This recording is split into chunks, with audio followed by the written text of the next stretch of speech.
She came to the river to let go of the dead. She left carrying something that should not have been alive. They will tell you this is a love story. It isn't. Not at first. At first, it is a story about a woman who cannot stop saving things that have already been given up on. Her career, her patience, her mother's last wish. And now, a wolf the size of a small horse, bleeding out in a flooding river at dusk, while the ashes of the one person who ever truly knew her disappeared downstream. She didn't know what he was. She didn't know what she was either. By the time she found out both answers, it was too late to walk away, and too dangerous to stay. This is the story of Donna McClure, a woman who knelt in the mud when every instinct said run, and the king she pulled from the water, and who had been hiding a wound that could not close until he found the one person his blood had been searching for his whole life. Some people find the broken and walk away. Donna was never going to be that kind of person. Chapter 1. The river doesn't forgive, but she does. The rain had been falling since morning, the slow, indifferent kind that didn't announce itself with thunder. It just arrived and stayed, like grief. Donna stood at the edge of the Callaway River with a tin canister pressed against her chest and mud climbing the sides of her boots. The water was high tonight, swollen from 3 days of upstream rain, churning brown and fast around the exposed roots of the hemlock trees lining the bank. It was nothing like the river her mother had described. The still, egg-green-lit water of a June afternoon, dragonflies hanging above the surface like small miracles. That river existed only in her mother's stories now. This river looked like it wanted to swallow something. Do it before you lose your nerve. She pried the lid off the canister. The ashes inside were pale gray, lighter than she'd expected when she first received them 3 weeks ago, as if her mother had already been mostly air by the end. Maybe she had. The last year had taken everything but the outline of her. Donna tilted the canister over the water. The ash caught the current immediately, pulling apart, spreading downstream in a thin silver veil. She watched it go and felt the particular hollowness of a thing done that could not be undone. She had promised her mother this exact bend of the river, at this exact spot where the big hemlock leans over like it's listening, her mother had said. That's where I want to go. Back to moving water.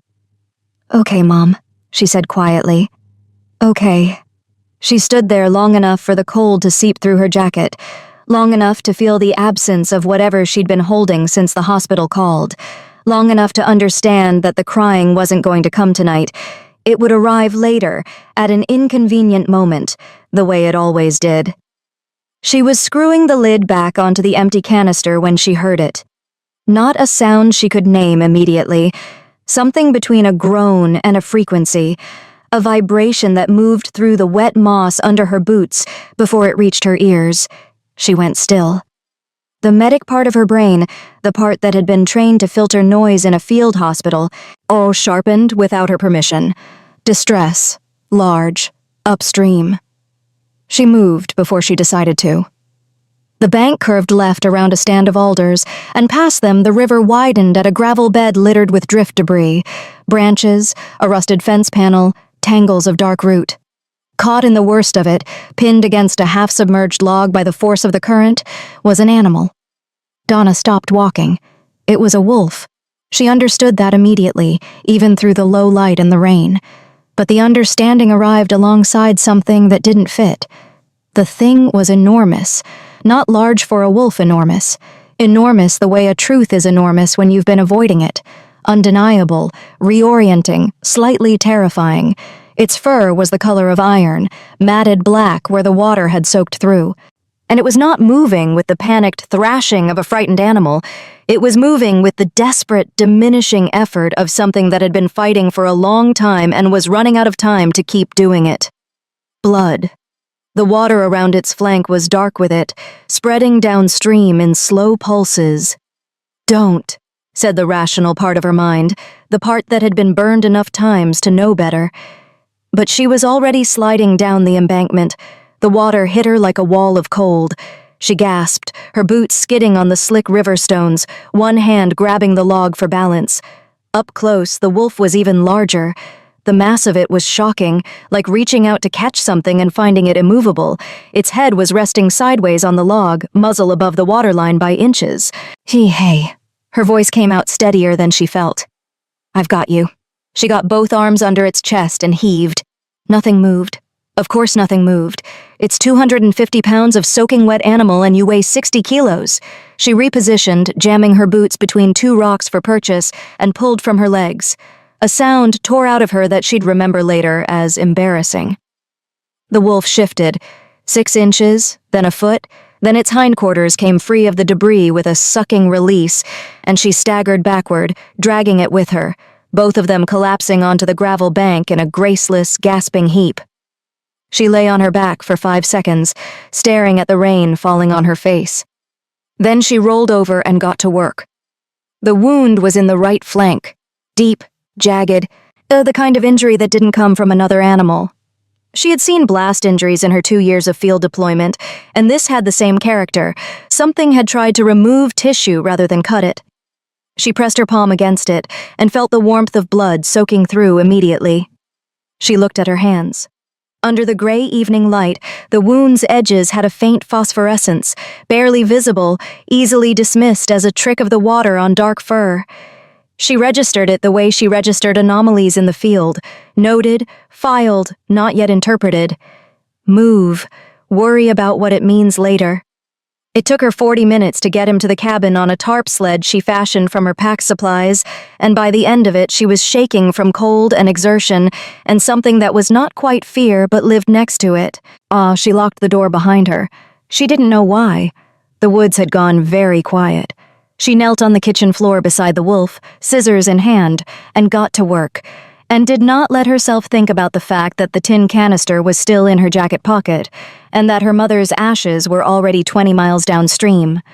Some goodbyes don't wait for you to be ready. Chapter 2. The Wound That Shouldn't Exist. The cabin was small enough that the wolf took up a significant portion of the living room floor. Donna had pushed the coffee table against the wall, dragged the rag rug from under it, and laid the animal on the bare hardwood where she could work with both knees down and the lamp pulled close. The wood stove was loaded and roaring. She needed the room warm, not for the wolf's comfort, but because cold slowed clotting, and she was already behind on time. She worked the way she always worked under pressure, methodically, without narration, her hands making decisions slightly ahead of her conscious mind. She cut the fur away from the wound with surgical scissors, cleaning the field with saline from her kit and blotting with gauze. The injury was worse than the riverbank assessment had suggested. Approximately 9 centimeters long, irregular at the edges, with a depth that concerned her. She probed gently with a gloved finger and felt the shape of it. Not a bite, not a blade. Something had been removed. A plug of tissue, as if whatever caused this had meant to take a piece of him with it. She had seen this pattern exactly once before, in a village outside Erbil, from a fragment munition. What were you running from? She pushed the question aside. The wolf's breathing was shallow but regular, pulse thready at the femoral but present. She drew the curved needle through the skin in long, controlled passes, closing the wound in 2 layers, deep tissue first, then surface. Her stitching was not elegant. It was strong. She was on the 14th stitch when she noticed the light. She stopped. She told herself it was the lamp angle. She shifted the light. The glow remained. Faint, silver blue, emanating from the deepest point of the wound, visible only because she was close and the overhead was dim. It was not bioluminescence exactly. It was more like the quality of light inside a watch face. Cool, contained, purposeful. Donna sat back on her heels. Her field kit had a UV pen light she carried for fungal skin assessments, a habit from a jungle rotation in her 2nd year. She found it in the side pocket, clicked it on, and held it over the wound. The silver intensified. It did not spread. It concentrated at the center, at the deepest point, pulsing faintly with each of the wolf's heartbeats. She photographed it. 3 angles, flash off, UV light held steady. She was clinical about it. The same way she had been clinical about the shepherd in Mosul, who woke up speaking a language no one recognized, or the child in the Nairobi clinic whose fractures had closed overnight. She documented the anomaly. She did not yet assign it meaning. She finished the stitching. 41 sutures in total. She cleaned the surrounding fur, applied a broad-spectrum topical, bandaged it with what she had, and sat back against the couch with her gloves still on. The wolf had not moved through any of it. She checked his pulse again. Stronger now, more regular. His temperature, measured with the flat of her wrist against his neck, was extraordinary. Not feverish. Something else. Dense warmth like stone that had been in the sun all day. She made tea she didn't drink. She reviewed the photographs on her phone. Taking the UV images, the glow was unmistakable. Not a trick of the light, not a reflection. It was originating from inside the tissue. Luciferin secretion, she wrote in the Notes app, though she didn't believe it. Unknown compound in wound bed, no equivalent in field literature. She put the phone down. At some point past midnight, exhaustion won. She pulled her jacket around her shoulders and leaned against the base of the couch, close enough to monitor breathing without meaning to, her hand resting loosely near the wolf's flank. She slept. The sound that woke her had no good explanation. Not a sound exactly, a sequence. Structured, like a building settling. Except the intervals were too regular, and each one was followed by a brief silence that felt like an intake of breath. She opened her eyes. As the lamp was still on, the fire had burned to coals. The wolf was not where she had left it. She was on her feet before she fully processed it, backing toward the kitchen counter, hand finding the handle of the shears she'd left there. The animal was awake. Its head was raised from the floor, the great iron-gray muzzle pointing toward her. Its eyes were open. This was the first time she had seen them open. In the river he had been unconscious, on the bank barely conscious, and through the surgery unresponsive. The eyes were amber, not yellow, not gold. Amber, the specific warm brown of old resin with light moving through it. And they were looking at her with an attention that had no animal quality in it at all. Donna held very still. The wolf blinked. Once. Slowly, deliberately, the kind of blink that meant I see you rather than my eyes are dry. There was nothing confused in it, nothing panicked. It was the blink of a person making a considered choice about how to present themselves. 7 seconds, she counted. Then the amber eyes closed, and the breathing returned to its shallow, even rhythm, and the wolf was simply a wolf again, injured, sleeping, taking up most of her living room floor. Donna stood at the kitchen counter for a long time, without moving. Then she went back to the couch, sat down, and opened her Notes app. 7:14, she wrote. Subject regained consciousness briefly. Visual contact established. Duration approximately 7 seconds. No distress vocalization, no threat display. She paused, eyes inconsistent with species. She locked her phone and stared at the ceiling. Outside, the rain had finally stopped. The woods were very quiet in the way woods get quiet when something in them is paying attention. Chapter 3. The Man in the Wolf's Place. She heard him before she saw him. Not the shifting. That happened while she was in the kitchen at first light. Her back turned, filling a pot with water for the stove. What she heard was the sound that came after, a sound that stopped her hand on the faucet and held her absolutely still. Sobbing. Not the disoriented sounds of a man waking in a strange place. Not pain, though pain was in it. This was the deep, structureless crying of someone who had been holding something for a very long time and had run out of the strength to keep holding it.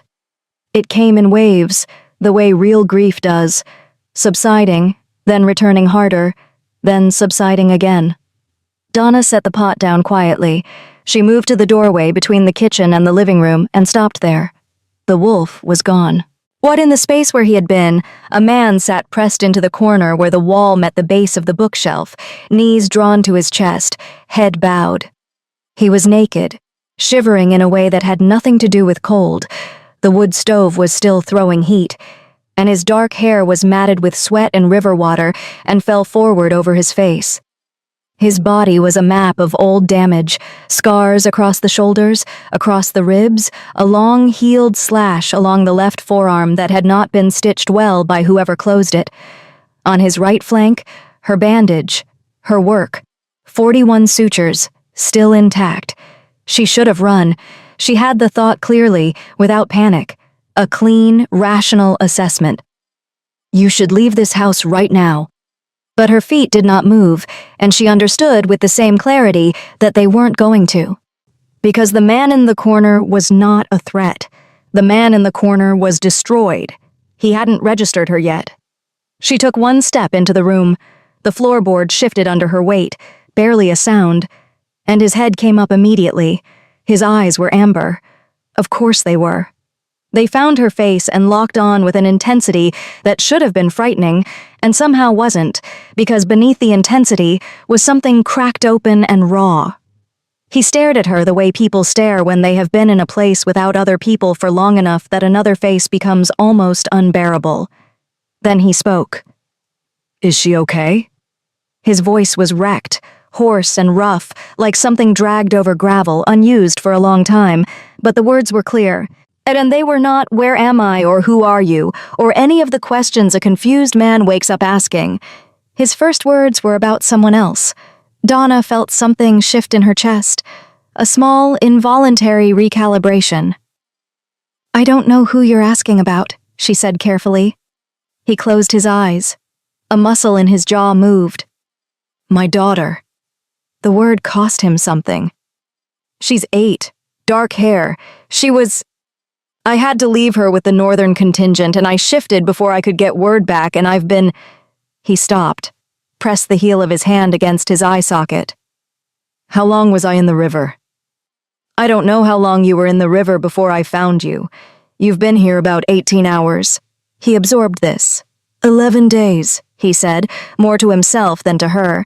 I've been shifted for 11 days. Donna didn't know what shifted meant yet, though she had a forming hypothesis she wasn't ready to examine directly. She crossed the room to the storage chest at the end of the couch and pulled out the spare blanket folded on top and the clothes beneath it. A pair of canvas work pants and a thermal she'd kept from a previous tenant, never thrown out. She placed them on the couch within his reach and stepped back. There are clothes. Take your time. He looked at the clothes, then at her, with an expression she couldn't fully read, something between confusion and a careful, calibrating attention. You're not afraid, he said. I've worked in field hospitals in 3 countries, she said. I have a reasonably high threshold. Something moved across his face, not quite a smile, more like the ghost of one passing through on its way somewhere else. He reached for the clothes. She turned back to the kitchen to give him privacy and stood at the counter listening to him dress with the slow, careful movements of a man managing significant pain. When he appeared in the kitchen doorway a few minutes later, leaning against the frame, the full scale of him registered properly for the first time. He was tall, several inches over 6 feet, and the thermal she'd left fit badly across the shoulders, pulling at the seams. The canvas pants were too short by 2 inches. He looked faintly absurd and completely unaware of it. He was also, she noticed with the detached eye of someone who had assessed a great many injured people, genuinely unwell, the pallor under the warmth of his skin, all the way he was distributing his weight away from his right side, the slight unfocus that came and went in his gaze, blood loss and metabolic depletion, her mind offered. Sit down before you fall down, she said. He sat at the kitchen table without argument, which told her more about his condition than anything else. She put water on. She sliced bread from the loaf on the counter and put it in front of him with butter and a jar of honey, because simple carbohydrates first, always, and watched him eat with the focused efficiency of someone whose body was making urgent requests. I'm Donna, she said. He looked up. Jesse. A pause. Jesse Wyatt. The name landed with a particular weight, as if it carried history she wasn't yet party to. Your daughter, Donna said. Oh, what's her name? Something moved through his face, a tenderness so sudden and complete it was almost startling on features that otherwise held themselves in careful stillness. Lena, he said. Her name is Lena. Where was she when you last had contact? With my second, Earl. He's reliable. He would have kept her safe. He said it like a man trying to convince himself through repetition. He would have kept her safe. Then she's likely safe, Donna said simply. He looked at her. The amber eyes steadied. "You don't know anything about my world." "No," she agreed. "But I know what reliable people do. They do what they said they'd do." She pushed the honey toward him. "Eat more. Your body is running on empty." Jesse Wyatt, Alpha of the Obsidian Ridge, though she did not know that yet, looked at the honey jar, and then at the woman who had pulled him from a river and stitched him closed and was now feeding him bread at her kitchen table as if none of this required explanation. He picked up the honey. Outside, the morning was gray and still. Deep in the tree line, at the edge of the property, something that had been watching the cabin for the last 4 hours turned and moved silently back into the forest. It had seen enough. Chapter 4. She almost left. The bag was packed by 9 in the morning. It sat by the front door. Her field kit, her phone charger, the tin canister she still hadn't put down, a neat, honest declaration of intent. Donna had made the decision in the shower, where she made most of her clear decisions, standing under water hot enough to sting and running the situation through the clinical part of her mind that didn't negotiate with sentiment. Facts. A man was sitting at her kitchen table who had been a wolf 12 hours ago. He had a wound that glowed under UV light. He spoke of shifting and contingents and daughters and 11 days in an animal body as if these were ordinary coordinates of a life. He was injured enough to be dangerous without meaning to be, and connected to something large enough to have left that wound in him in the first place. Conclusion. Leave. Drive to the nearest town, eat something that came in a wrapper, call no one, because there was no one to call, but exist for a while in a place where the rules were the rules she knew. She dressed, pulled on her boots, and carried the bag to the door. Jesse was still at the table. He had not moved much.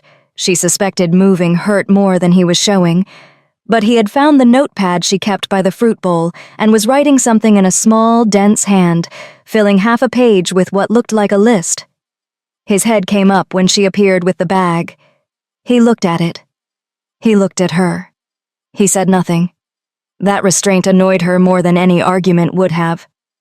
"I'm going to drive to Millhaven," she said. "Nah, I'll leave supplies on the counter. There's more bread, tinned soup in the second cabinet, a first aid reference manual, if you need to check the suture care instructions." She heard herself being very thorough and recognized it as the behavior of someone who felt guilty. "You should stay off that side as much as possible for the next—" "There's a mark outside your door," Jessie said. She stopped. "Left side of the frame. Low down, pressed into the mud." He said it quietly, no urgency performed, which made it worse somehow. "It's a distress signal. Our distress signal. Only one person in my pack makes it that small." The back of Donna's neck went cold. "Your daughter." "Lena knows where I was headed before I shifted. She's clever enough to track backward." He paused. "She's 8 years old and she came alone through those woods. Which means Earl lost her or she ran from him, and neither of those options is good." Donna set the bag down. She didn't decide to. It simply left her hand. She went to the front door and opened it, crouching at the left side of the frame. In the mud beside the step, partially filled with last night's rain, but still legible, was a small pressed shape, a circle with 2 lines inside it, like a simplified eye. It was, as he'd said, very small, made by small fingers. She stood up. This is how it happens, she thought. This is exactly how it happens. She had a name for this pattern. She'd given it a name in the year after the discharge, sitting in a therapist's office in Cheltenham, while a calm woman in a gray cardigan explained the concept of compulsive rescue. You locate the emergency and you walk toward it. Every time. Even when walking toward it costs you the life you're trying to build. She had lost her field position because she refused to discharge a patient the Army classified as stable and she classified as dying. She had been right. He had lived. She had lost everything else. She was constitutionally unable to leave a child in the woods. She came back inside. "Tell me everything," she said, pulling out the chair across from Jesse and sitting down. "Not the version you think I can handle. Everything." He studied her for a moment, that careful, calibrating look she was coming to recognize as his default mode of attention. Then he told her.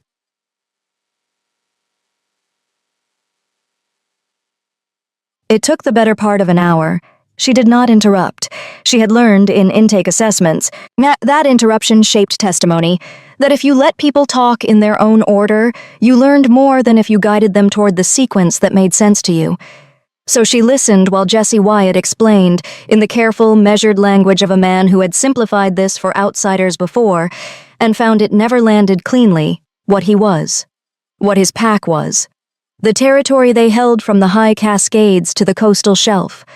The laws that governed them, the hierarchy, the politics of succession that had been quietly destabilizing since his father's death 14 months ago.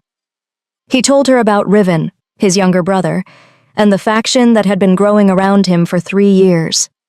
Wolves who believed Jesse's policy of coexistence with the human world was weakness dressed as principle. He told her about the ambush at the northern ridge, 5 of Riven's wolves, a trap laid on a route only 3 people knew. The wound in his flank. Not a bite, not a claw. A dart, fired from distance, carrying a compound the pack's physician called a sovereign suppressant, designed specifically to prevent him from shifting back, to trap him in wolf form until exposure or injury or starvation finished the job. 11 days. And Lena, Donna said, she was at the northern camp. If Riven moved on me, he would have moved on her too.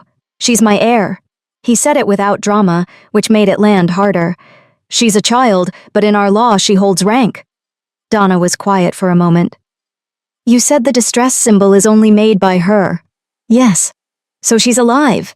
She got here. She's in these woods right now. Yes. Donna stood up and went to the window. The tree line was 40 meters from the cabin, dark even in morning light, the undergrowth dense with fern and salal. A child could disappear in it completely. We need to find her before we do anything else, she said. Jesse pushed back his chair and stood, and she turned to tell him to sit back down and saw his face, and didn't. The pain was visible now. He wasn't masking it for her benefit anymore, but underneath it was something absolute and quiet. He was going into those woods whether she helped him or not. You can't shift, she said. Not with that wound. I know. And you can barely walk. I know that too. She picked up her bag from beside the door. He went still. She unzipped it, pulled out her field kit and her torch, and set the rest of the bag back down against the wall. I have a whistle on my kit, she said, checking the clip. High frequency. If she's within 300 meters, she'll hear it before we find her. She handed him the walking staff she kept by the door, a leftover from a hiking phase she'd abandoned. Use this. Don't argue. Jesse took the staff. He looked at it briefly, then at her. You packed that bag, he said. Yes. You were leaving. Yes. He was quiet for a moment. Why didn't you? Donna zipped her field kit and slung it over her shoulder. Because a child drew a picture in the mud outside my door, she said, and I'm apparently incapable of walking past that sort of thing. She opened the front door. Come on. She didn't tell him the rest of it. The therapist's name for it, the army's name for it, the cost she had paid for it twice already. That information wasn't useful right now. Oh, what was useful was the torch in her hand, and the whistle on her kit, and the tree line 40 meters ahead. She walked toward it. Behind her, after only a brief pause, Jesse followed. Chapter 5. The villain arrives. And he isn't wrong. They found Lena 40 minutes into the search. She was not lost. That was the first thing Donna registered. The girl was not huddled under a tree, frightened and cold, waiting to be rescued.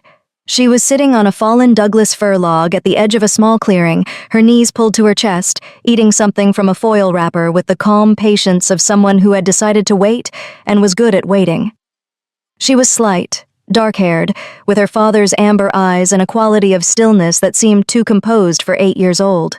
Her jacket was torn at the left shoulder. Her boots were soaked through. She had a bruise along her jaw that made Donna's hands tighten on the torch. When she saw Jesse, she didn't cry. She slid off the log and walked toward him with a directness that was entirely adult, and he went to one knee in the wet fern despite the cost of it, and she pressed her forehead against his and closed her eyes, and neither of them said anything for a long moment. Donna looked away. She had the distinct feeling of witnessing something that wasn't for her. Earl? Jesse asked quietly when he pulled back, his hands on his daughter's shoulders. He tried to keep me, Lena said. Uncle Riven told him to take me to the Eastern Lodge. I didn't go. She said it simply, without defiance, a statement of fact. I knew where you were going before you shifted. I followed the river. Alone, for 11 days. 9. I waited 2 days first. She glanced at Donna with the frank, unfiltered assessment of a child who hasn't yet learned to disguise curiosity. You're the one who found him? Yes. Your hands smell like his wound. I stitched it. Lena nodded slowly, as if this confirmed something she'd already calculated. Okay, she said, and turned back to her father, and that was apparently the full extent of her interest in an introduction. Chot. They were back at the cabin by mid-morning, Lena installed at the kitchen table with dry socks, hot soup, and the focused appetite of a child who had been rationing foil-wrapped energy bars for 9 days. Donna cleaned and dressed the bruise on her jaw, a clean impact, nothing structural, while Lena sat perfectly still and watched her work with those amber eyes. Does that hurt? Donna asked. Yes, Lena said. But it's not the worst thing. Donna didn't ask what the worst thing was. She sealed the dressing and stepped back. The knock came at 11:43. Not urgent, not aggressive. 3 measured raps, evenly spaced, the knock of a person who was entirely confident they would be answered. Donna looked at Jesse. He was on his feet before the 3rd knock landed, his body positioning itself between the door and his daughter with the automatic geometry of someone who had done this many times. Riven, he said, flat, certain. Stay with Lena, Donna said. He looked at her. You're not opening that door. Someone has to, and you can barely stand. She picked up the short-handled hatchet she kept by the woodpile just inside the back door, not brandishing it, just holding it at her side, loosely, and crossed to the front door. She opened it. But the man on the porch was not what she'd built in her mind from Jesse's account of the ambush. She had expected tactical gear, aggression, the physical grammar of a threat. Riven stood in civilian clothes, dark wool jacket, clean boots, no visible weapon. He was younger than Jesse by perhaps 5 years, with similar architecture to his features but a different quality to them. Where Jesse's face held everything inward, Riven's was arranged in an expression of careful, practiced reasonableness. He was, she noted, quite deliberately standing 1 step back from the threshold. Not crowding, not performing friendliness, simply presenting himself as a man who had come to talk. His eyes, pale green, not amber, moved from her face to the hatchet at her side and back. Something that might have been approval registered briefly. You must be the woman who found him, he said. His voice was even, unhurried. I'm glad he's alive. Whatever you may have been told about me, that part is true. What do you want? Donna said. To speak with my brother. He paused. And to tell you the truth, since I imagine you've only had one version of it so far. She studied him. He held her gaze without effort, without aggression, with the steady patience of a man who believed his argument would survive scrutiny. Talk, she said. She did not move from the doorway. Something shifted in his expression, a recalibration, mild surprise quickly managed. He hadn't expected to be heard by her. He'd expected to be relayed. 3 wolves are dead, he said, in the 6 weeks before the ambush, which, to be clear, and I did not order. There were 4 territorial incursions from the Harrow Pack to the north. Jesse was in mediation. Mediation. He said the word without contempt, which was somehow worse than if he had. The Harrow Pack does not mediate. They read it as weakness, and they advanced. We lost Benny Baird and 2 younger wolves trying to hold the eastern corridor. He paused. My brother believes that coexistence is the future. I believe he may be right, but a future requires a present, and in the present, an alpha who is unreachable for 11 days, for any reason, costs lives. Donna said nothing. I did not try to kill him, Riven continued. I want that stated clearly. What happened at the Northern Ridge was carried out by a faction I don't fully control, and that distinction matters, even if it doesn't absolve me of what I failed to prevent. He looked at her steadily. Your daughter is safe. Lena is safe. I have been keeping her route protected for 4 days. She doesn't know that, and I'd prefer she didn't, because she would find it offensive. Despite everything, something almost like a smile moved across Donna's face. She suppressed it. Jesse's leadership philosophy and mine are genuinely different, Riven said. I'm not going to pretend otherwise, but I did not come here to take his title. I came because the pack needs its alpha back, and because— He stopped. Something passed through his face that was harder to categorize. Because he's my brother. And I have been standing outside in these woods for 4 days, waiting for him to be well enough to hear that. Silence.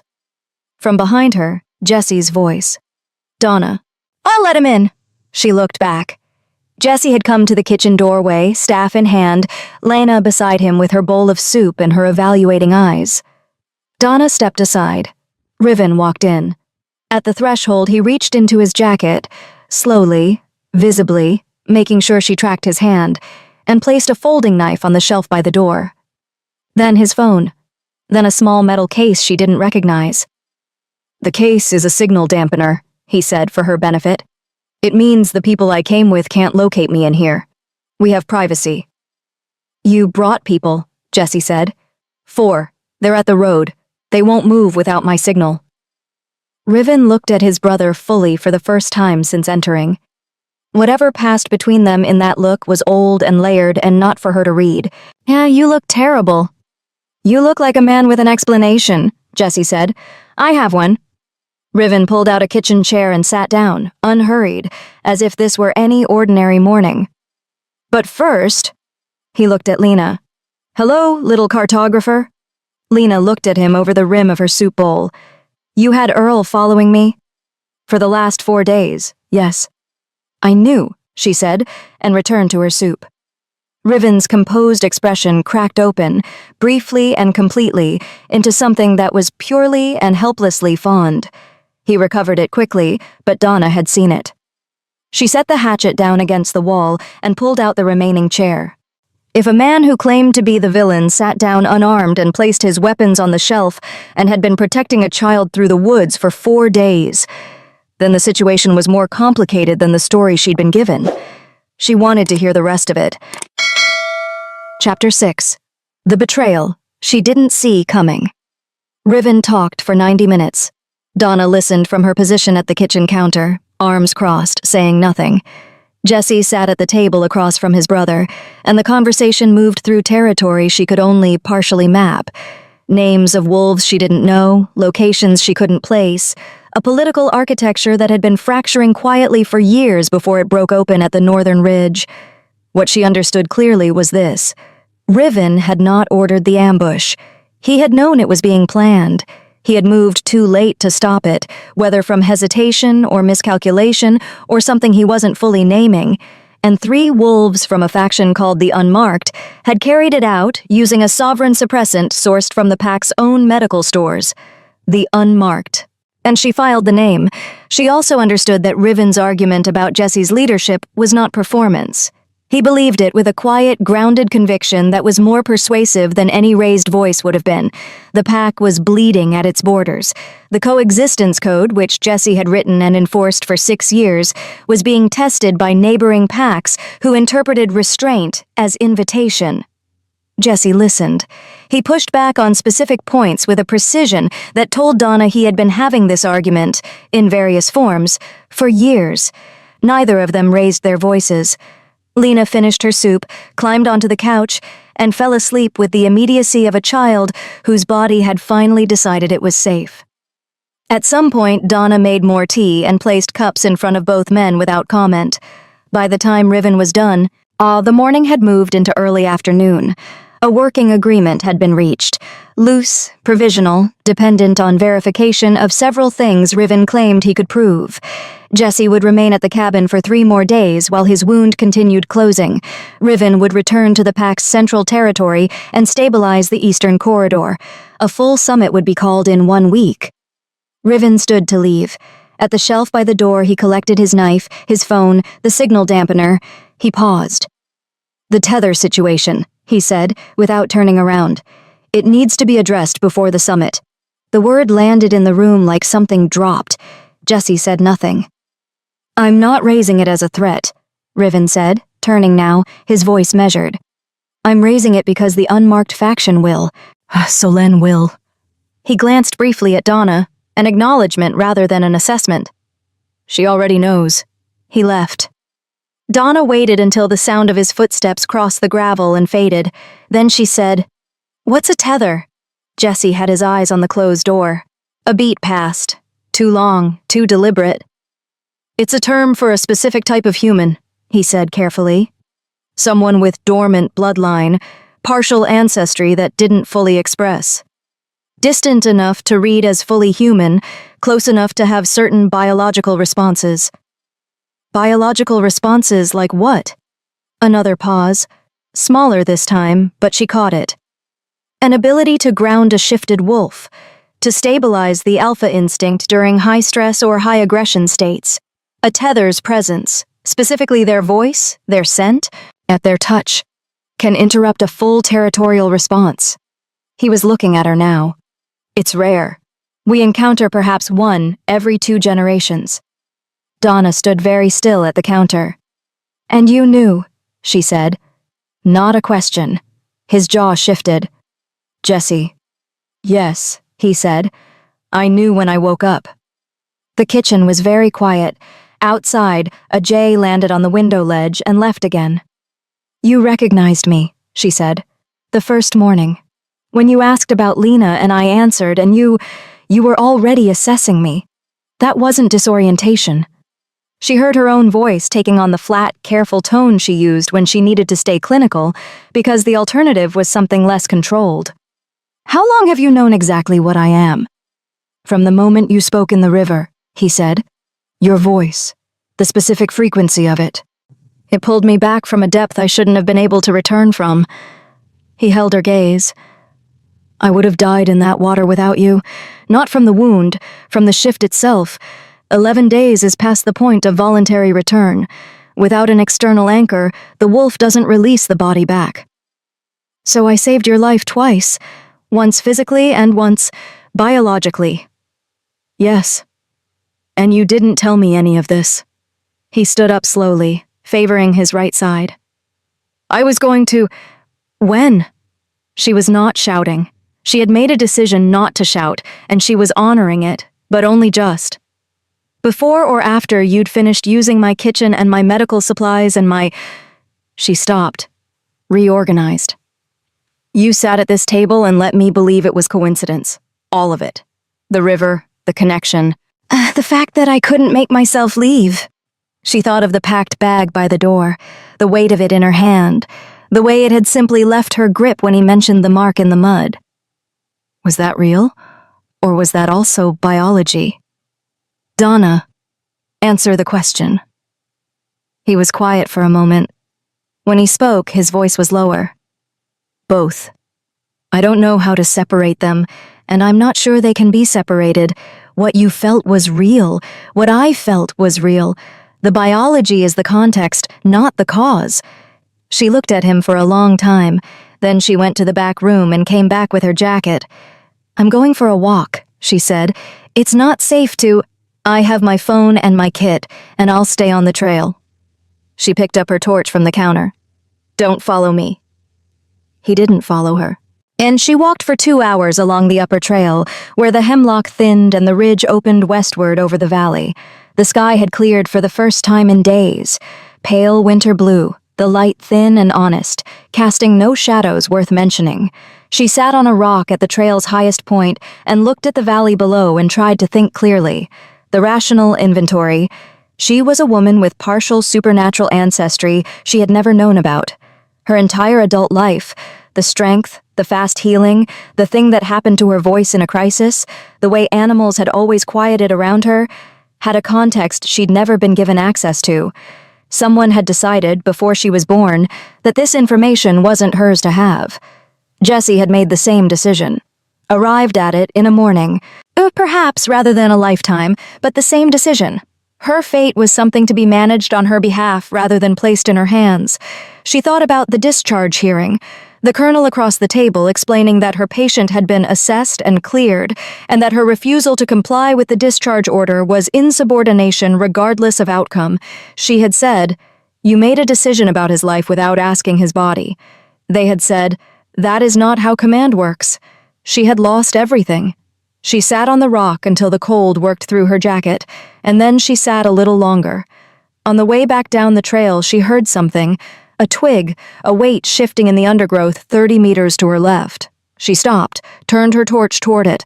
Nothing visible, but the feeling of attention was unmistakable.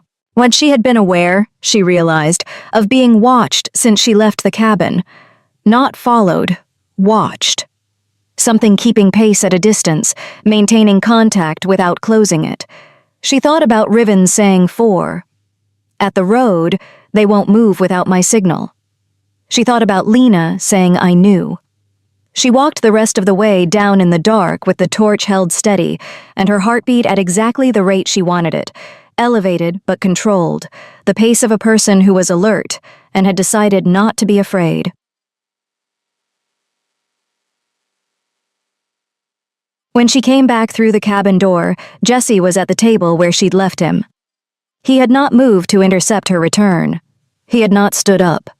He was sitting with his hands flat on the table, waiting, and the waiting had a quality to it she hadn't seen from him before.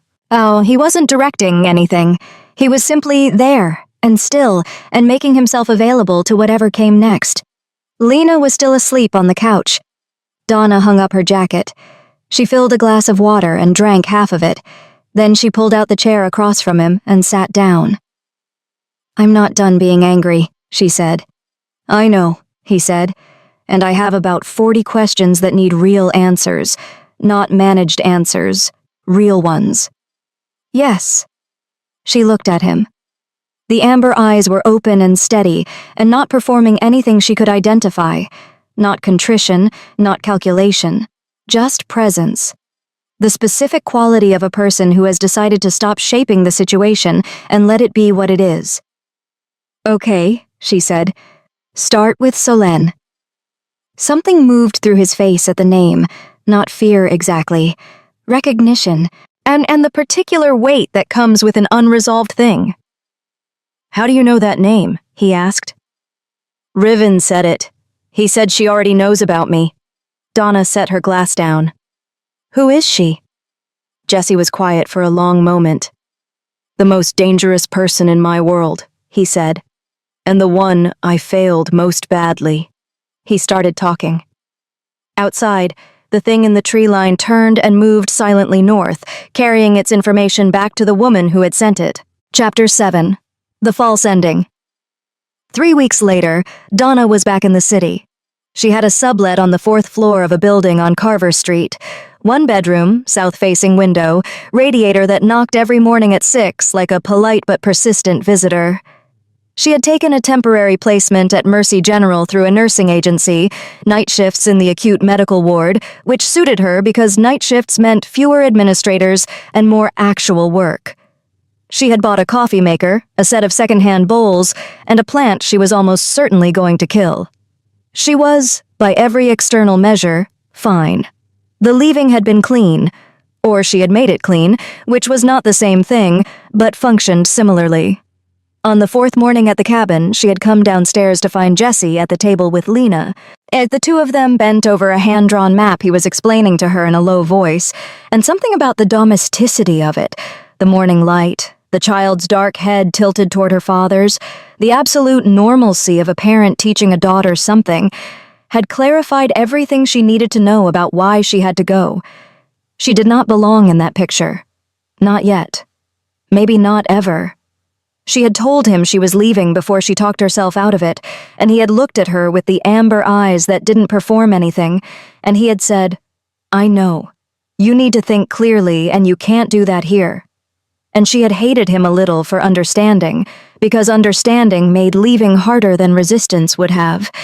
Lena had given her a folded piece of paper at the door. Inside was a drawing. A woman at a river, and done in the careful, literal style of a child who was good at drawing but not yet stylizing. The woman's hands were in the water. On the bank beside her was a shape that was clearly meant to be a wolf. Above it, in Lena's precise 8-year-old printing, she stayed. Donna had put it in her field kit. She thought about it more than she intended to. The first week in the city was the hardest, in the specific way that the first week of any withdrawal is hard. Not because the thing you left was good for you, but because your nervous system had calibrated to it and now kept looking for it in the frequency of ordinary sounds. She caught herself listening, on the walk between the parking garage and the hospital entrance, for the particular quality of silence that meant something large was moving in undergrowth nearby. She caught herself assessing, in the fluorescent light of the acute ward, whether the person across from her smelled like rain and electricity. She documented her own healing with the same clinical notation she'd used at the cabin. A laceration on her palm from a kitchen knife, closed in 4 days. Bruising on her shoulder from a patient transfer, gone in 48 hours. She photographed each one. She kept the file locked under a folder labeled Admin. She did not look at the photographs of the wound. She told herself it was because she was moving forward.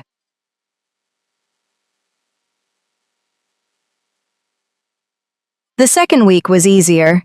She found the rhythm of the ward. She learned the names of the night staff, Taylor at triage, Phil in pharmacy, and a porter named Roberto, who knew where everything was and shared this information generously if you remembered to ask. She ate lunch in the break room and had the kind of conversations that required nothing of her. Weekend plans, television she hadn't watched, a hospital parking dispute that had apparently been ongoing since the previous spring. She was almost convinced by the end of the second week that she had made the right decision. She started a journal, not a digital one, a physical notebook, green cover, bought from the newsagent 2 blocks from her building. She wrote in it every morning before her shift, and the writing was honest in the way writing is when you're certain no one else will read it. She wrote about the river. She wrote about the UV light and what it revealed. She wrote about the feeling of her voice in that river, the way it had come from somewhere below her diaphragm, from a depth she didn't know she had. She wrote once about the packed bag and how it had left her hand. She wrote, "I don't know if any of it was mine or if I was just the nearest available instrument. I don't know if that distinction matters. I think it might matter a great deal." She closed the notebook and went to work. On the 21st day, the girl arrived. Donna was in Bay 4, completing a medication reconciliation on a post-surgical patient, when Taylor appeared at the curtain with the particular expression of someone who had encountered something they didn't have a protocol for. "There's a child at the triage desk," Taylor said, "unaccompanied. Said she asked for you by name." Donna looked up from the chart. "By name. Your full name, and your shift pattern, apparently." Donna set the chart down. Lena was sitting in one of the orange plastic triage chairs, with her jacket zipped to the chin and her boots crossed at the ankle, and the expression of a person who had been waiting for a specific outcome and was reasonably confident it was going to arrive. Her dark hair was neater than at the cabin. She was wearing the kind of clothes that suggested someone had tried to dress her for a city outing, but the jacket had a small tear at the left shoulder that hadn't been mended. The same tear. She had a bruise on her left wrist, new and dark. When she saw Donna, she didn't wave. She simply sat up slightly. The way someone sits up when the person they've been waiting for finally comes through the door. "Hello?" Donna said, crouching to her level. "Hello." Lena looked at her steadily. "Papa said you'd be here. He said if I needed to find you, come here, night shift, and ask for Donna." A pause. "He said you'd know what to do." Something tightened in Donna's chest. "He sent you? Alone?" "No." Lena glanced down at her wrist, briefly, then back up. "I came alone. He doesn't know I'm here." She said it without drama, as she said most things. "Things have changed. Uncle Riven has been moved out of his position. There are new people at the lodge, and I don't know all of them, and 2 nights ago one of them grabbed my arm when I asked where my father was." She looked at the bruise on her wrist with the clinical detachment of a child who had been taught to assess injury rather than feel sorry for it. "I left before they woke up." Donna looked at the bruise. 8 years old, new and dark. Someone had grabbed this child hard enough to leave 4 distinct finger marks. She stood up. "Taylor," she said without turning around. Can you get her something to eat from the break room, whatever's there, and a blanket if there's a clean one? Sure, Taylor said, and left with the promptness of someone grateful to have a task. Donna sat in the chair next to Lena. Does your father know where you were going? She asked. No, but he knows I know how to get here. Lena's amber eyes were very direct. He also knows I wouldn't leave unless I had to. What does had to mean? Lena was quiet for a moment. There's a woman, she said. She came to the lodge 3 days after Uncle Riven left. Her name is Solène. She brought 12 wolves with her, and she spoke to the elders for 2 hours, and I couldn't hear what she said, but afterward, 2 of the senior pack members who had always been loyal to Papa stopped meeting his eyes. She paused. She looked at me differently than the others did, not like I was a child, like I was a problem she hadn't solved yet. Donna breathed carefully. And your father? Where is he? At the lodge. He's well. The wound is almost closed, but he doesn't know how fast she moved. Lena looked at her hands. Oh, he needs to know. Why didn't you call him? Solène's people have the communications array. Everything goes through them now. Donna sat with this for a moment. Then she reached into her scrubs pocket and pulled out her personal phone. The one with no hospital apps on it, the one she'd kept off the lodge's network, the one that had Jesse's number in it under a contact name she'd told herself was provisional. She opened the contact. Her thumb hovered. 21 days of building something manageable. 21 days of green notebooks and secondhand bowls, and a plant she was almost certainly going to kill. She looked at Lena, who was looking back at her with the amber eyes that didn't ask for things, that simply presented the situation and waited for the person opposite to decide what kind of person they were going to be. As Donna pressed call, it rang twice. Donna? His voice, immediate and awake despite the hour, carrying that quality she had been trying not to remember for 3 weeks. Your daughter is with me, she said. She's safe, but you need to listen. A silence. Short, compressed, containing a great deal. I'm listening, Jesse said. Outside the triage window, the city moved in its ordinary patterns. Taxis, late pedestrians, a bus pulling away from the stop across the street. None of it aware. All of it indifferent to the conversation happening in Bay 4 of Mercy General, where a woman who had left the extraordinary and tried to return to the ordinary had just picked up the phone and pulled herself back in. She had known, if she was honest, that it was going to happen. She just hadn't known it would be a child sitting in an orange plastic chair that did it. Chapter 8. The real enemy was never Riven. Jesse arrived at 2 a.m, not alone. A lean, watchful woman came with him, introduced briefly as Flora, the pack's Eastern liaison, who took up a position by the hospital entrance with the quiet efficiency of someone accustomed to standing between things and other things.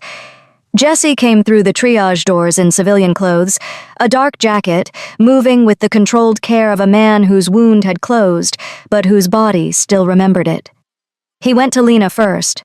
She was asleep in a chair in the family waiting area, curled under the blanket Taylor had found, her boots still on.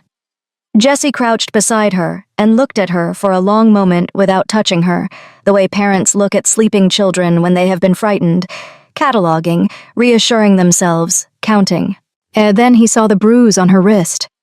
Donna watched something happen in his face. It was not rage exactly. It was quieter than rage and more durable, the kind of thing that doesn't announce itself and doesn't leave. He stood up and turned to Donna. Tell me everything she told you, he said. They sat in the corner of the empty waiting room and she told him. She was thorough and sequential about it, the way she delivered any critical handover. No editorializing, no softening, just the facts in the order she'd received them. Solène's arrival at the lodge, the 12 wolves, the 2 hours with the elders, the shift in the senior pack members' behavior afterward, the communications array. Jesse listened with the stillness she had come to recognize as his mode of serious attention. When she finished, he was quiet for a moment. How much did she tell you about Solène? He asked. Before you left the cabin. Enough, Donna said. You told me she was the pack's former healer, that your father exiled her for performing a bonding ceremony outside pack law, that she has a specific ideology about tethers. She looked at him. You told me she believes tethers limit an alpha's full power, that she'd rather see me dead than connected to you. That's the surface of it, Jesse said. He leaned forward, elbows on knees. Solenn Varga was the most gifted healer our pack had produced in 4 generations. She understood the biology of the shift better than anyone living. She was also, for 11 years, the tether to an alpha named Garrett Montgomery, pack leader of the Northern Harrow Territory. Donna went still. Garrett was killed in a territorial dispute 6 years ago, Jesse continued.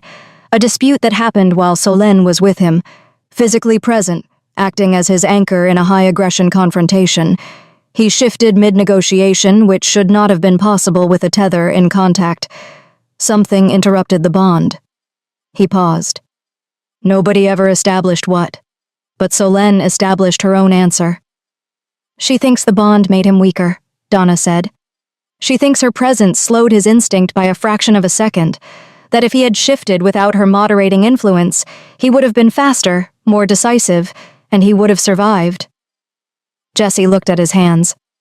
She built an entire ideology on that fraction of a second. She spent 5 years in exile refining it, and she came back with 12 wolves who believe it completely. And the pack elders listened to her for 2 hours. Because she's not wrong about everything, Jesse said quietly. That's what makes her dangerous. She's right that I've been stretched thin. She's right that the Eastern Corridor has been vulnerable. She's right that a leader who disappears for 11 days creates instability. He looked up. Her conclusion is wrong.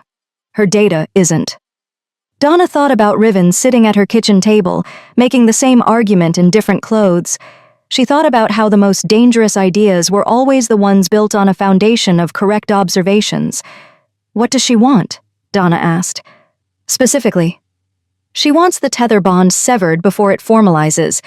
In our biology, a bond between an alpha and a tether consolidates over time. Each contact, each anchoring event deepens it. After a certain threshold, it becomes permanent, and severing it becomes fatal for one or both parties. He held her gaze.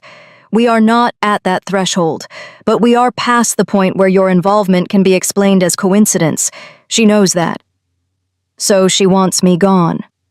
She wants you gone, he said.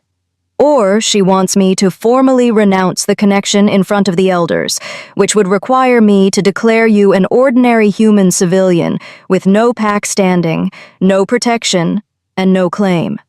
He paused. Which would leave you entirely exposed. The waiting room hummed with the distant sounds of the hospital, a trolley in a corridor, a door, a monitor's intermittent tone. Lena's breathing, slow and even under the blanket. There's something else, Donna said. It wasn't a question. Jesse was quiet for a moment. The sovereign scar, he said. You noticed the light in the wound when you stitched me. I photographed it. I know. Solenn will know about it too. She trained every healer in our territory, and our physician would have reported the wound's characteristics when I returned to the lodge. He looked at her steadily. The scar doesn't close for an alpha until one of 2 things happens: death, or a completed tether bond. He paused. When you called my voice back from the river, when you anchored me out of an 11-day shift, the scar began closing. Our physician noticed it within 6 hours of my return. Donna absorbed this. It's evidence, she said, that the bond is already forming. Yes. Solenn will present it to the elders as proof that I've already compromised myself, that I'm operating under tether influence and cannot be trusted to lead without it. Can you? He looked at her. That's the honest question, isn't it? Yes. He was quiet for a long moment. I led for 6 years before the river. I made decisions, held borders, kept the coexistence code functional under significant pressure. I did that without a tether bond. He held her gaze. But I also cannot tell you that the 11 days in the river didn't change something. I came back different. Whether that's the bond or the shift or simply the experience of nearly dying, I genuinely don't know. A pause. What I know is that the difference feels like clarity, not compromise. Donna sat with that. Lena shifted in her chair, resettling without waking. The blanket slipped slightly, and Jesse reached over without looking and pulled it back up. The summit is in 4 days, he said. Riven called it from the Eastern Territory. He still has standing to do that, and enough loyal elders to make it binding. Solène will be there. She'll present her argument in front of the full council. He looked at Donna. She knows you're in the city. She'll have people watching the hospital by morning. How many people does she have in the city? Unknown. She's been building this for 5 years. The 12 at the lodge are the visible contingent. He paused. The unmarked faction is larger than we've mapped. Donna thought about the feeling on the trail above the cabin, the sense of being watched, something keeping pace at the tree line. She thought about the 3 weeks she'd spent believing she had put distance between herself and this. She thought about a plant on a south-facing windowsill that she was almost certainly going to kill. The person who grabbed Lena, she said. Will be addressed, Jessie said. The 3 words had a finality to them that she didn't probe. I want her somewhere safe before anything else happens, Donna said. Not the lodge, somewhere Solène's people don't know about. I have a location, he said. Flora can take her tonight. Good. Donna stood up. She moved to where Lena was sleeping and crouched beside the chair. She placed her hand gently on the girl's shoulder. Lena. The amber eyes opened immediately. No transitional drowsiness, no disorientation. Fully awake, lost the way children are who have learned that the moment of waking is important. It's time to move, Donna said quietly. Lena looked at her, then past her at Jessie. Something passed between father and daughter, wordless, thorough. Okay, Lena said, and sat up. They moved Lena out through the ambulance bay at 3 a.m, Flora taking her hand with the natural ease of someone Lena clearly knew and trusted. Jessie watched them go from the bay door until the car turned out of the access road. Then he turned back to Donna. She was standing at the bay door with her arms crossed and her field kit over one shoulder, and she was looking at him with the expression he had come to understand was her thinking face. Not closed, not hostile, but processing at a speed that didn't need him to fill the silence. The summit, she said finally. Yes. Solène will make her case to the elders, that the bond compromises you, that I'm a liability. She paused. What's your counter-argument? That the bond strengthens rather than limits, that a tether is not a constraint. It's a compass. He looked at her steadily. And that the evidence of the past month supports that argument. You need me there, she said. I won't ask you to. I'm not asking whether you'll ask me, she said. I'm asking whether you need me there. He held her gaze. Yes, he said. I need you there. Donna nodded slowly. She thought about Riven's quiet certainty at the cabin table. She thought about Solène, whom she had never met, building 5 years of ideology on a fraction of a second. And she thought about the drawing in her field kit. She stayed, and the woman at the river with her hands in the water. She thought about the packed bag and the tin canister and her mother's ashes already 20 miles downstream. Something is always moving forward.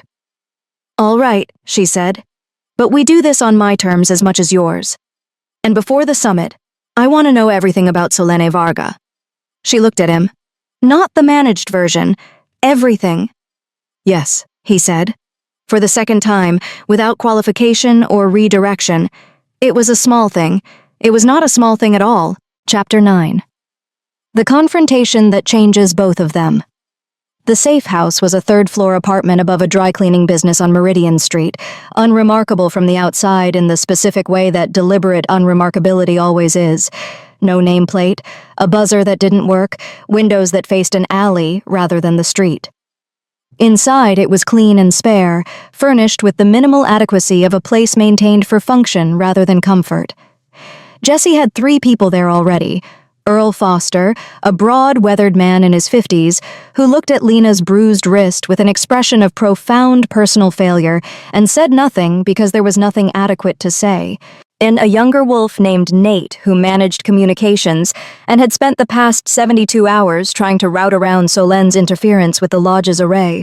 And the pack physician, a compact, precise woman named Judith Hawley, who examined Jesse's flank within 20 minutes of their arrival and announced the sovereign scar was 90% closed with the satisfaction of someone confirming a hypothesis. Judith also examined Donna, not intrusively. A blood pressure cuff, a light in the eyes, a series of questions delivered in the clipped shorthand of a clinician who respected another clinician's time. At the end of it, she said, "Dormant expression, 3rd or 4th generation back. Your grandmother's line, most likely. The activation markers are consistent with a high-stress anchoring event." She made a note. You've been healing accelerated for how long?" "Always," Donna said. "I assumed it was individual variation." "It is," Judith said. "Just not the variation you thought." She capped her pen. "You're not a wolf. You're not even close. But you're not entirely what the human world thinks you are either." She said it without drama, the way she might deliver a lab result. "You're somewhere the taxonomy doesn't have a clean box for. I imagine that's uncomfortable." "I'm managing," Donna said. Judith looked at her for a moment with something that was almost approval. "Yes," she said. "I can see that." The summit was in 2 days. In the 36 hours before it, the safe house operated with the compressed, purposeful energy of a campaign headquarters. Nate worked the communications array from a laptop connected to a signal repeater Earl had retrieved from a secondary cache. Jesse met with a succession of pack members who came singly and in pairs through the dry cleaning entrance, people whose loyalty had been held quiet and careful through Solen's arrival, waiting for direction. Donna stayed out of the political architecture of it. That was not her territory, and she knew it. What she did was learn. Jesse talked to her in the spaces between the meetings, filling in the history she needed with the thoroughness of a man who had decided that managed information was no longer an option. She learned the full shape of Solena Varga, not just the ideology, but the person inside it, the 11 years she had spent as Garrett's tether. Yet the specific quality of a bond that long, the way it rewired neural response, altered the body's baseline chemistry, made the bonded pair so calibrated to each other that separation became a kind of amputation. "She lost him," Donna said on the second evening. They were in the kitchen of the safe house, late, the others asleep or standing watch. Not just an alpha, the person her entire biology had organized itself around. "Yes," Jesse said. "And the ideology is grief," Donna said, "dressed as principle." Jesse was quiet for a moment. "That's the most accurate description I've heard." "It doesn't make her wrong about everything," Donna said. "We established that." "No, it doesn't." Donna looked at her tea.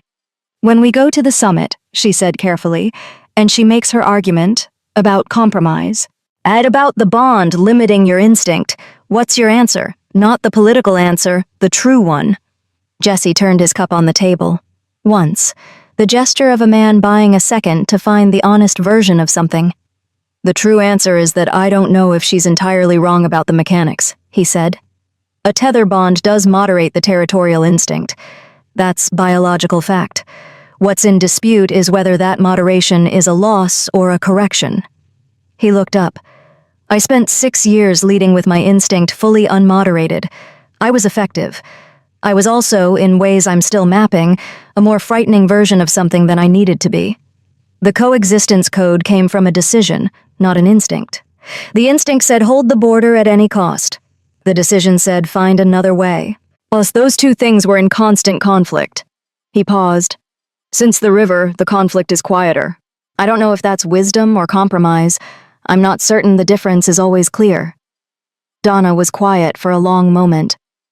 "I have a question," she said, "and I need you to answer it without deciding in advance what I can handle."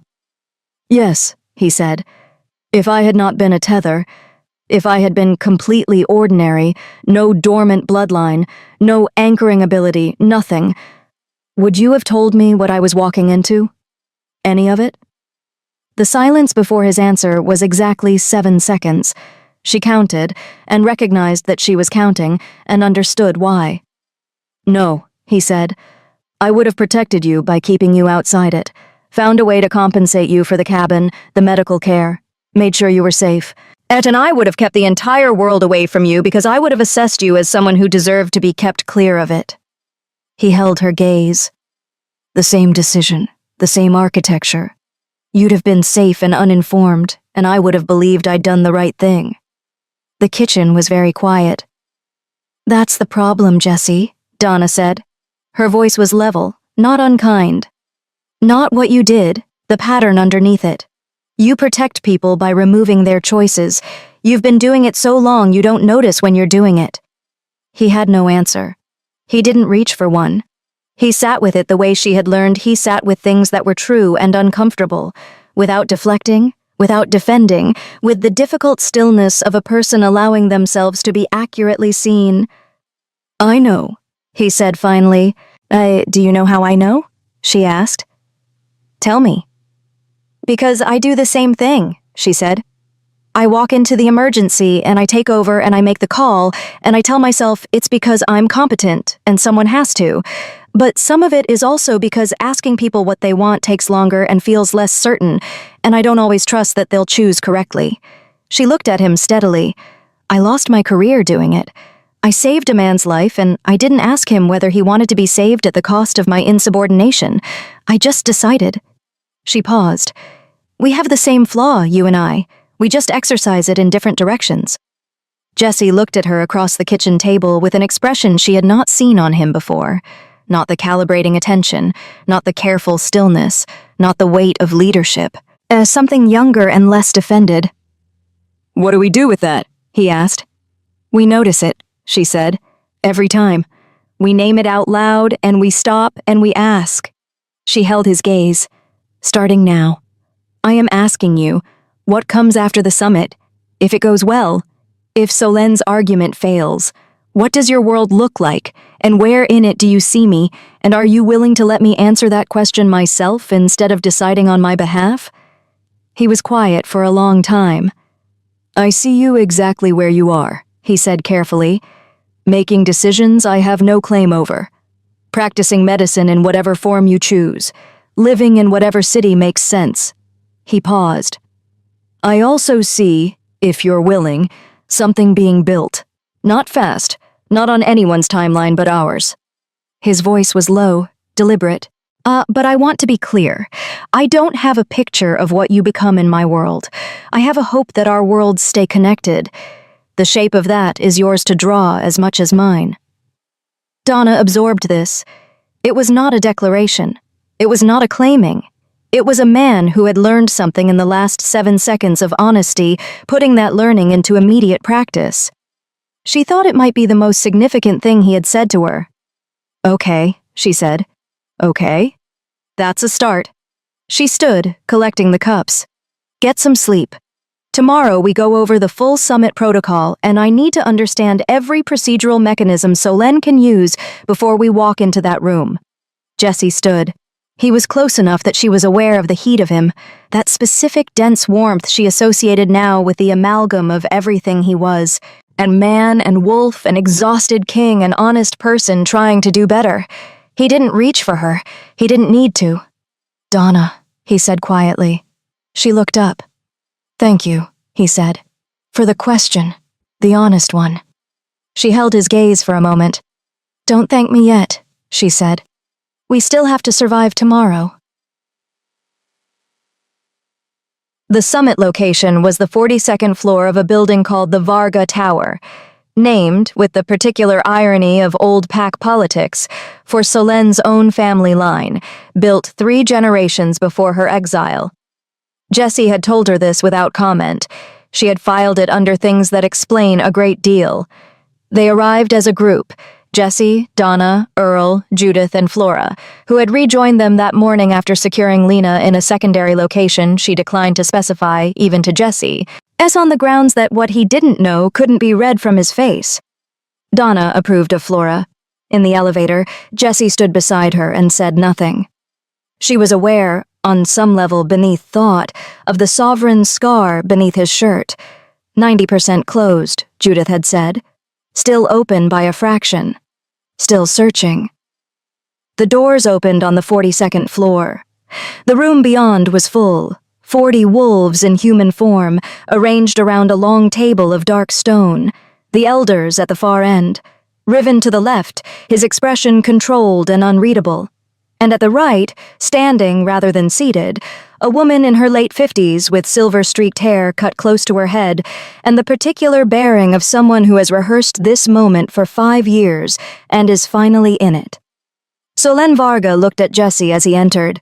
Then she looked at Donna, and Donna understood from the quality of that look that she had been studied and mapped and anticipated long before this room. She held the gaze and did not look away.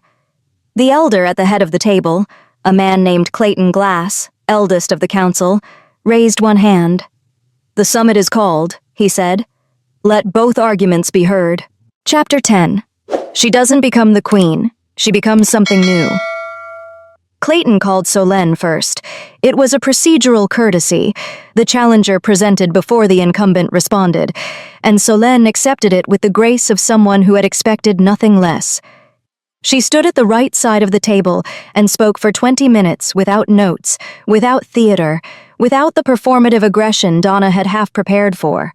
She was, instead, precise. She laid the argument in clean sequential logic, the 11-day absence and its territorial cost. The three wolves lost at the Eastern Corridor, the documented acceleration of sovereign scar closure following contact with a human civilian, the biological literature on tether bond formation and its moderating effect on alpha instinct response time. She cited measurements, timelines, plus the pack physician's own reports. Donna noted that Judith, beside her, showed no reaction to having her notes used as evidence, which suggested she had anticipated it. Solenn did not raise her voice once. She did not look at Donna again after the first moment. She spoke to the elders with the authority of someone who had been the most knowledgeable person in every room she'd entered for 30 years and had never quite recovered from the experience of being removed from those rooms. When she finished, Clayton nodded. "The Alpha will respond," he said. Jesse stood. He spoke for 10 minutes. Donna had heard the architecture of his argument in the safe house kitchen, the distinction between moderation and corruption, between a compass and a constraint, between an instinct unchecked and an instinct directed. He made it without flourish, and in the same register Solenn had used, meeting her on her own terrain. He was good. She had known he would be. But she watched the elders' faces as he spoke, and saw what he perhaps couldn't see from the front of the room, the ones who were already decided, and the ones who weren't, and the ones who were listening with the particular careful attention of people who needed one more thing before they could move. He finished, sat down. Clayton surveyed the table. "The council will hear questions." What followed was 40 minutes of procedural examination, elders directing questions at Jesse, at Solenn, occasionally at Riven, who answered with a measured precision that consistently declined to fully support either side. He was threading something, Donna understood, building a position for whatever came after. No, she sat beside Judith and Earl and said nothing, as Jesse had asked her to. She observed. She catalogued. She watched Solenn the way she watched a complex patient, looking for the thing beneath the presenting symptom, the mechanism under the behavior. She found it in the 43rd minute. An elder named Dave Briggs, older than Clayton, quieter, who had asked no questions until now, turned to Solenn and said, "You were bonded for 11 years. You understand the biology from the inside as well as the clinical literature. Tell the council what the bond cost you, not Garrett, you." The room went very still. Solenn's composure held, perfectly. Not a flicker, not a shift in her standing posture, not a change in her breathing that Donna could detect. That was the tell. Donna had worked in enough acute wards, enough field hospitals, enough rooms where people were asked questions they had spent years not answering, to know that genuine composure and performed composure had different textures. Genuine composure breathed. Performed composure stopped breathing for just a fraction of a second too long. Solenn's answer was technically correct and completely hollow. She spoke about physiological recalibration after bond severance, about the documented recovery period, about having rebuilt her independent function fully over 3 years. Every word was accurate. None of it was true in the way Dave's question had been asking. Dave nodded slowly, as if he had received exactly the answer he expected. Donna stood up. She hadn't planned it, or she had planned it in the way she planned most important things, not in advance, but in the accumulated moment, the way a diagnosis arrives not from a single data point, but from the weight of all of them together. Jesse looked at her sharply. "What are you doing?" was in his face without being on it. She moved around the table before Clayton could speak, and she walked to the center of the room, and she stopped in front of Selene Varga. Up close, the older woman was smaller than she'd read from a distance. Not physically. She was tall, straight-backed, with a quality of density to her that had nothing to do with size. Smaller in a different way. The way things are smaller when you're close enough to see past the surface of them. Selene looked at her with eyes that were gray and sharp, and underneath both of those things, exhausted in a way that had nothing to do with the summit.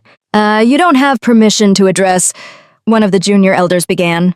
"Let her speak." It was Dave. Clayton glanced at him, then nodded once.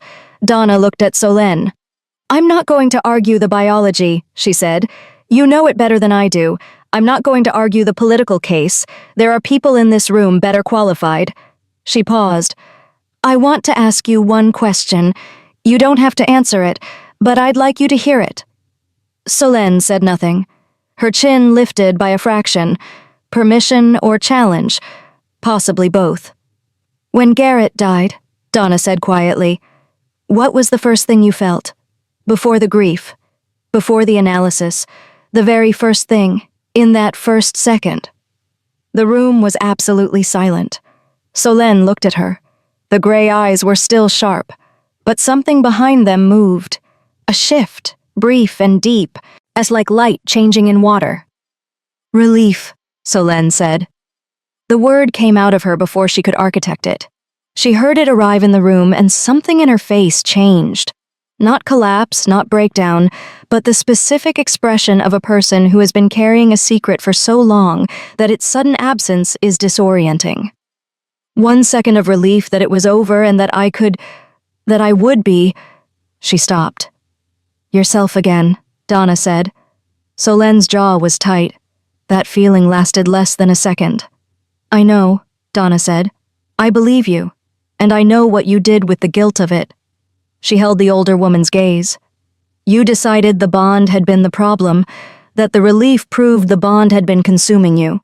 That if Garrett had been free of it, he'd have been faster, stronger, more whole." She paused.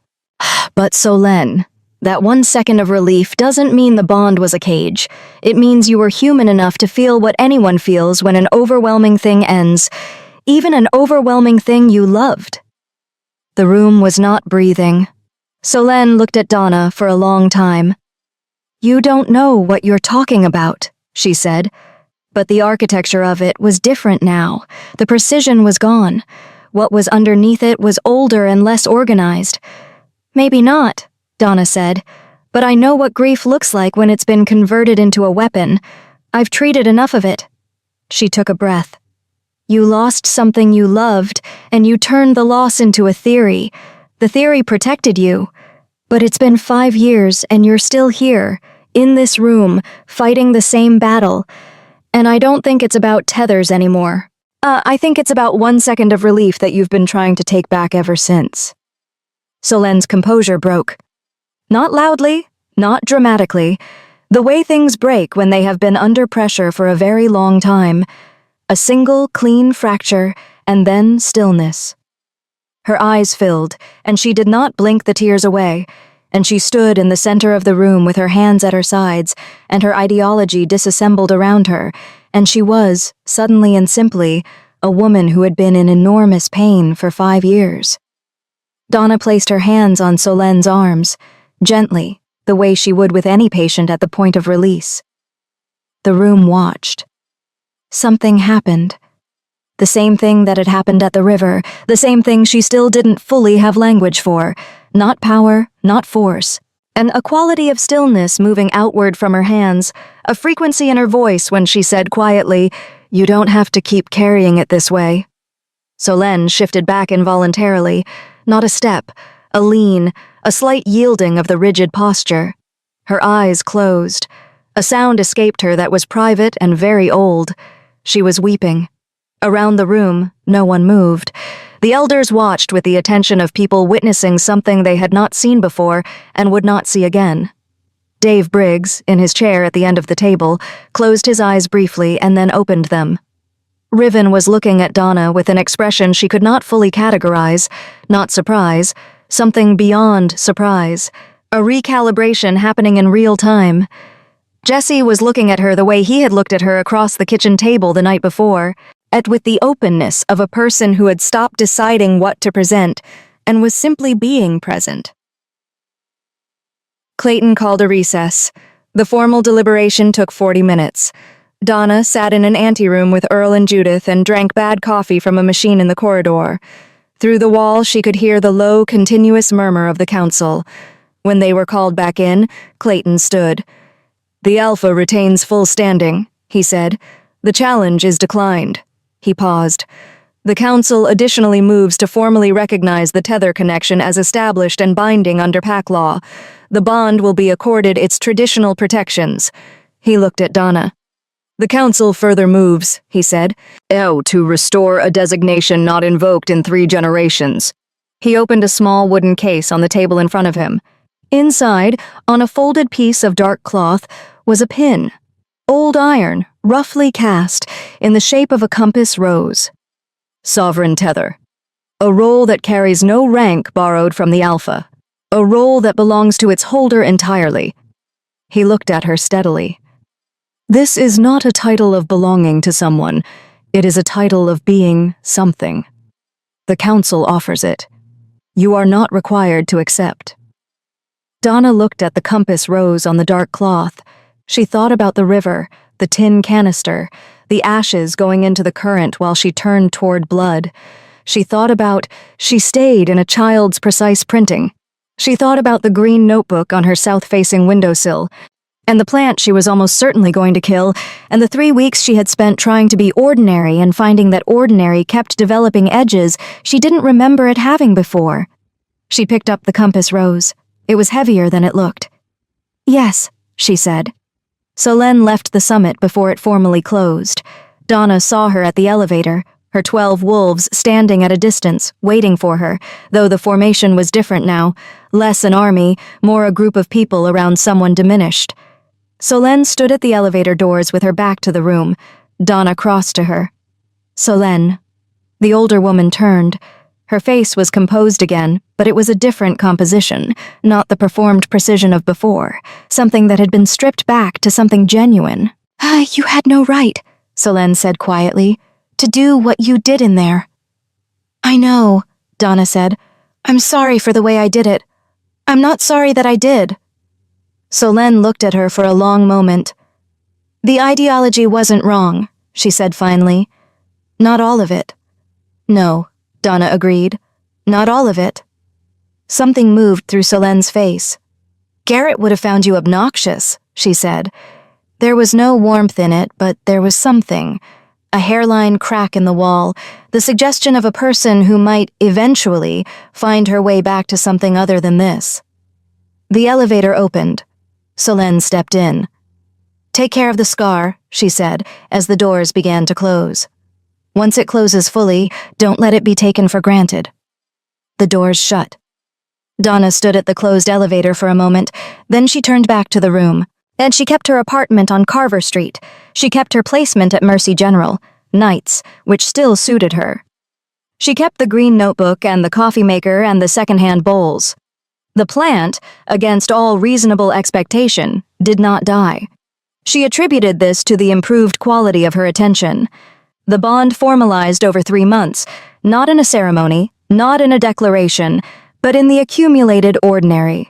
Phone calls at impractical hours, Lena appearing at the hospital on her days off with drawings and opinions, and the frank, exhausting conversation of a child who had decided Donna was permanent. Jessie, who drove 4 hours to sit in her kitchen on Tuesday evenings and drove back before morning because she had asked for time, and he was learning to honor what she asked for. Well, he was not perfect at it. Neither was she. They named that every time, noticed it, named it, stopped, asked. It was the most difficult practice either of them had attempted. It was also, she understood gradually, the most important one. The Sovereign scar closed completely on a Tuesday evening in late March, while she was redressing it at her kitchen table, a clinical habit she had maintained long past medical necessity, and both of them knew it. She looked at the healed skin where the silver glow had been, and it was simply skin now, warm and scarred and whole. "It's done," she said. Jesse looked down at it. He touched the healed edge with 2 fingers, briefly. "Yes," he said. She put the dressing supplies away. She made tea. She sat back down across from him at the kitchen table, where they had talked through most of the important things, and they drank their tea in the specific, comfortable silence of 2 people who have stopped needing to fill space. Riven took over the Eastern Corridor management and proved, over the following months, to be both as politically effective as he'd claimed and as genuinely committed to coexistence as Jesse had always wanted to believe. The distinction between them remained real. They met monthly and argued thoroughly and reached workable conclusions. It was, Jesse told her once, the best version of the relationship they'd ever had. Earl, who had blamed himself for losing Lena through the entirety of the summit and its aftermath, was given a role by Lena herself, she informed him, so it's with the absolute authority of a child who has made a decision that he was to teach her wilderness navigation. He did. He was, apparently, excellent at it. Solène did not return to the lodge. She settled in the Northern Territory and worked as a healer in a human clinic, which no one had predicted and which seemed to suit her. Donna received a letter from her in April. No return address. 3 sentences long. "You were right about the grief. I'm working on it. Don't make a thing of this." Donna didn't make a thing of it. She kept the letter in the green notebook. On a Sunday in early April, Donna drove alone to the Callaway River. The water was lower now, clear over the gravel bed, the driftwood from the winter floods broken up and redistributed, and the hemlock on the bank had new growth, pale green at the tips, tender and emphatic. The river sounded different in spring, less like something trying to take things, and more like something in a hurry to get somewhere. She stood at the bend where the big hemlock leaned over the water. She didn't have anything to scatter. She didn't have a speech prepared. She stood with her boots in the soft mud at the bank's edge, and she looked at the place where the ashes had gone, and the place where the blood had spread, and understood that these were not separate events but a single one, a moment in which something ended and something else began simultaneously, as moments almost always are when you look at them honestly. "Okay, Mom," she said. The river moved past her, indifferent and continuous, and carrying everything downstream toward wherever downstream went. She stood there until she was ready to leave. Then she walked back to her car and drove back to the city and went to work. Some people find the wounded and walk away. That is a reasonable thing to do. The world is full of wounded things, and there is only so much of any one person to give. But some people, the rare, inconvenient kind, cannot make their hands release the grip. Not because they are reckless, or naive, or haven't counted the cost, because they have counted it and paid it before, and they will pay it again, and somewhere in that repeated payment they have found the only version of themselves that makes sense to be.